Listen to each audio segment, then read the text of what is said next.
मैं आपसे पूछना चाहता हूँ, आप सरकार की बात को नहीं बोलिए, पत्रकार निष्पक्ष होते हैं तो जनता पर आप ना बताइए। नरेंद्र मोदी जी अपनी पत्नी को साथ में लेकर के नहीं चल सके तो वह देश की जनताओं को साथ में लेकर चलेंगे। लेकिन मोदी जी जब जाते हैं तो बहरूपा बन जाते हैं। राहुल गांधी जो हैं अभी वो तो नरेंद्र मोदी जी के सामने में बच्चे हैं। स्विट्जरलैंड जाते हैं तो स्विट्जरलैंड वाले वस्त्र को धारण कर लेते हैं। लेकिन देशवासियों के लिए उन्होंने क्या सोचा? आपने कितनी क्वेश्चन क्या किए, मैं जवाब उनका दूंगा कि कांग्रेस के 70 साल में कितने थे, उन्होंने पत्नी को क्यों छोड़ा? वो कहा कि पत्नी बोली कि वो तो जुमलेबाजी में सरकार बनाते हैं। अभी नवयुवक, मैं गलत बोल रहा हूँ क्या जी? बोलिए भाई बंधु, आप लोग है ना, पत्रकार बंधु, आप बताइए। मैं आपसे क्वेश्चन करता हूँ, एक रिटायरमेंट टीचर को 52,000 रुपया सैलरी मिल रही है। एक नाम क्या भैया? मेरा सन्नी कुमार। अच्छा सनी जी, आप हमें बताइए, अभी लोकसभा का चुनाव आने वाला है, उस लोकसभा चुनाव के दौरान आप किनको देखना चाहते हैं 2024 में प्रधानमंत्री को? इनको श्री नरेंद्र मोदी जी को। क्यों, कुछ खास? उनका काम भी बहुत अच्छा रहा, भी जो भी वो मतलब जितने भी साल रहे उनका काम बहुत अच्छा रहा, और एक युवा होने के कारण उनसे लगता है कि हाँ वो एक बेस्ट है प्रधानमंत्री इस देश अच्छा, के लिए। क्या आप बेस्ट, क्या कुछ किए कि आपको लग रहा है कि वो बेस्ट प्रधानमंत्री हैं? अब इतना आदमी याद करते रहेगा तो जैसे जैसे टाइम बीतता वैसे। नाम क्या चाहिए? मेरा प्रीतम कुमार नाम हुआ। प्रीतम जी, आप हमें बताइए, अभी लोकसभा का चुनाव आने वाला है, उस लोकसभा चुनाव के दौरान आप किनको देखना चाहते हैं 2024 में प्रधानमंत्री? देखिए, किसको देखना चाहिए, बात तो है कि जितने भी व्यक्ति हैं सभी तो एक समान है। कोई रोजगार की तरफ तो ध्यान देते नहीं है, बेरोजगार जो हैं तड़प पड़े हैं।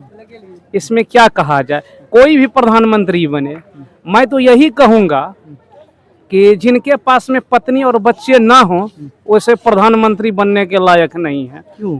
इसलिए कि जिनको पत्नी का प्यार और जिनको बच्चे का प्यार और बच्चे के प्रति जिसको संवेदना नहीं है तो वो देश को क्या चला सकेंगे?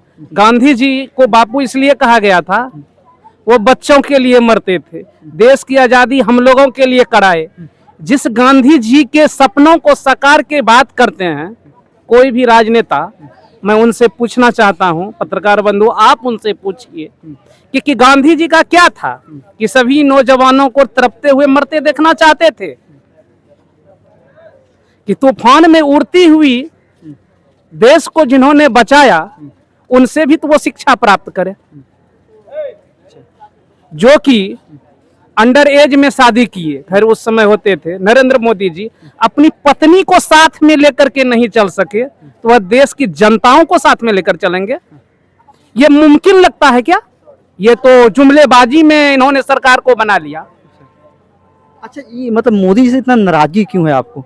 इसलिए उन्होंने कहा था कि हम प्रत्येक साल जो है नवयुवकों को रोजगार देंगे। 2 करोड़ लोगों को बोला था, लेकिन 5.5 5.5 लाख लोगों को ही रोजगार दिया है। 5.5 लाख क्या वो उस तरह भी 5.5 लाख लोगों को देने से क्या हो गया?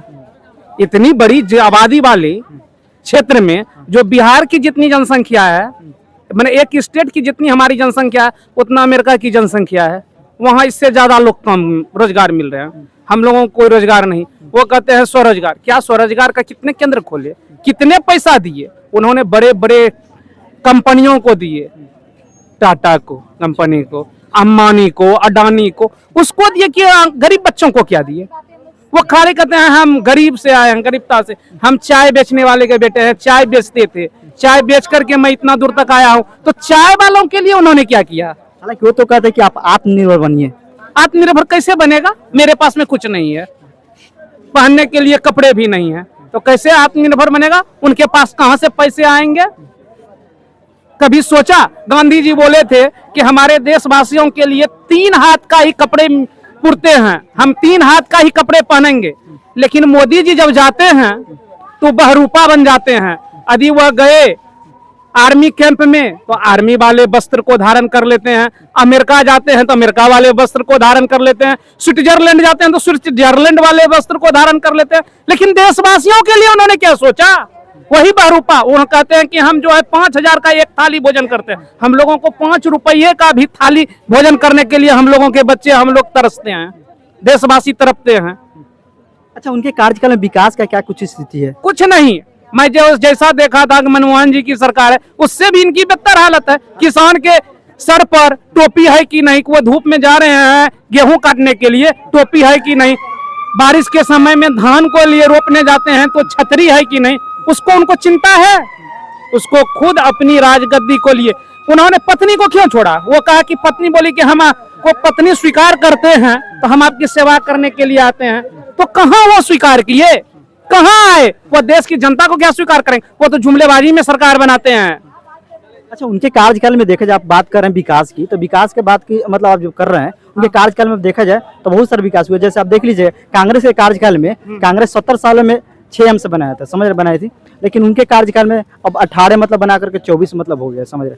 आप विकास की बात कर रहे हैं। नहीं नहीं नहीं, ये आप जो कह रहे हैं उनके गिनाए हुए कार्य पर, लेकिन धरातल पर तो नहीं दिखाई पड़ रहे हैं। लेकिन हाँ, कांग्रेस के कार्य, मेडिकल कॉलेज की बात, आपने कितनी क्या क्वेश्चन क्या किए, मैं जवाब उनका दूंगा कि कांग्रेस के 70 साल में कितने थे और अभी कितने थे? 6। अभी 24 हुए। उस समय कितनी जनसंख्या थी जिस समय देश आजादी हुई थी?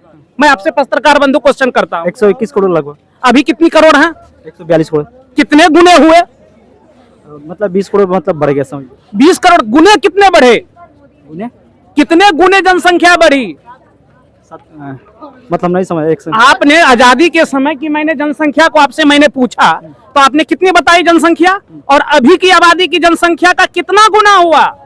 यदि मान लिया जाए कि 1 रुपये में हमको 1 जिस्ता कागज मिलता था, अभी वही जो है 10 रुपये में मिल रहा है, तो गुना कितना हुआ? 10 गुना। 10 गुना। तो उस समय की जनसंख्या से अभी की जनसंख्या कितनी गुने है? तो उतना गुना हमको सब चीज चाहिए। कोई भी नवयुवक, मैं गलत बोल रहा हूँ क्या जी? बोलिए भाई बंधु आप लोग। अच्छा, महंगाई को लेकर क्या कुछ स्थिति है? महंगाई तो चरम पर चल रही है, रोजगार तो है नहीं, किसी के पॉकेट में 1 रुपया आने का आस नहीं है, लेकिन 100 रुपया जेब से निकल रहे हैं। हालांकि ये लोग तो कह रहे हैं कि मानते हैं कि महंगाई बढ़ा है, ठीक है, लेकिन आपका इनकम भी तो बढ़ा है। कहाँ हम इनकम बढ़ाए हैं? अभी हमारे पिताजी रिटायरमेंट शिक्षक हैं, उनको 52,000 रुपया पेंशन सैलरी मिलती है, और जो जाते हैं अभी जॉब करने के लिए उसको 25,000 रुपया देते हैं। तो क्या बढ़ोतरी की है साहब?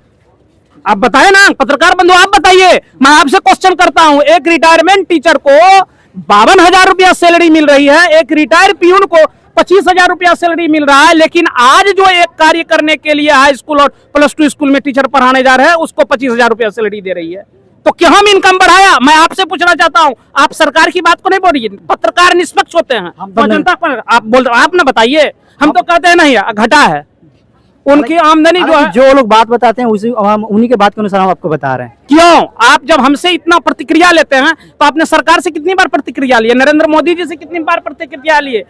मुख्यमंत्री जी से कितनी बार प्रतिक्रिया लिए? नीतीश कुमार को वो जो इधर से पलटी मारते हैं उधर से कुर्सी बचाने के लिए कि राज्य की विकास करने के लिए पलटी मारते हैं। मैं आपसे क्वेश्चन का जवाब लूंगा, आपने क्वेश्चन पूछ करके पहले आइए नीतीश कुमार जी से, मोदी जी से। हम पूछते हैं तो क्या बताते हैं? वो नहीं बताते। क्यों नहीं बताते हैं? उसको क्यों नहीं कहते कि चुप्पी खोलिए? उनके दांत को क्यों नहीं तोड़ते हैं? जीवा को क्यों नहीं खींचते हैं? क्या आप बताइए। अच्छा, राहुल गांधी के बारे में क्या कुछ विचार रखिएगा? राहुल गांधी जो हैं अभी वो तो नरेंद्र मोदी जी के सामने में बच्चे हैं, चूंकि यदि राजीव गांधी यदि अभी जीवित रहते तो नरेंद्र मोदी के समतुल्य रहते, तो उन्होंने जो शिक्षा दिया वही चीज ना बच्चे सीखेंगे। अच्छा, नीतीश जी के बारे में क्या कुछ विचार रखिएगा? क्या नीतीश जी हो? दोनों तो वही है, शादी करके भी बिछोड़ा है, पत्नी को छोड़ दिए हैं दोनों। तो देश की जनता को छोड़ने में क्या हो, तो अल्टी पल्टी मारना तो उनका काम ही है नीतीश जी का। तो मतलब आप तो बता रहे हैं कि जितने भी लोग हम नाम रखें सब मतलब ऐसा कोई भी व्यक्ति का नाम नहीं चूज किए हैं जो प्रधानमंत्री के लायक है, लेकिन आपकी नजर में कौन लग रहा है कि प्रधानमंत्री के लायक है? देखिए, प्रधानमंत्री बनने के काबिल अभी समझ रखिए कि लोग कहते हैं मोदी मोदी मोदी, लेकिन मैं कहूंगा मोदी किया उससे बढ़िया यदि एक नवयुवक को बैठा दिया जाए तो कम से कम नवयुवक के बारे में सोचेंगे, युवा पीढ़ी के बारे में युवा ही सोच सकते हैं। तो खैर 50 साल उम्र हो गई है तो युवा ही पीढ़ी मानी जाए, तो उसके लिए तो अच्छे होंगे क्या कहते हैं राहुल गांधी जी ही, लेकिन इनके पास में तो भी नहीं है। समस्या तो यही है पैदा। हम ढूंढने की बात कर रहे हैं। ढूंढने के लिए ढूंढ कर आप हमें बताइए, मतलब महागठबंधन में ऐसा कौन सा चेहरा है जो लग रहा है कि सच में प्रधानमंत्री के सत्ता संभाल सकता है? इलेक्शन आने दीजिए, उसमें अब तब चेहरा का बताया जाए कि कौन होंगे। और भी कोई तो हैं, ममता बनर्जी क्यों नहीं बन पाती हैं? उनके पास पति नहीं है, लेकिन कि वो माँ के तुल्य हैं, उनको दीदी भी लोग कहते हैं, तो वही क्यों नहीं बन जाए? अच्छा, केजरीवाल के बारे में क्या मतलब क्या कुछ विचार? वो तो और बेजोड़ आदमी है, उनके ऐसा तो कहा ही नहीं जा सकता है। उन्होंने दिल्ली में बहुत कुछ किया। क्या कुछ किया है? अरे बाल, हम तो गए नहीं हैं, लेकिन सुनने में आया है। आज से हमने 7 और 9 में मैं 9 या 10 10 में मैंने जब एमएससी करके लौटा था जालंधर से, तो मैंने उस समय की विकास से अभी की तुलना में बहुत अच्छा देख रहे हैं उनको। वहाँ कुछ जल देखने की को- सुविधा नहीं थी उस समय, पेयजल में आफत होती थी, लेकिन अभी तो पेयजल की सुविधा बहुत अच्छी है। कुछ साफ सफाई की भी दृष्टिकोण से उनका अच्छा है, क्योंकि प्रोजेक्ट वर्क में मैंने रहा था अंबेडकर नगर में, दिल्ली अंबेडकर नगर में, तो वहाँ अभी जो गए हुए थे हम कुछ दिन पहले मिलने उलने के लिए, जो मेरे संपर्क के लोग थे, वहाँ तो बहुत अच्छी खुशहाली है।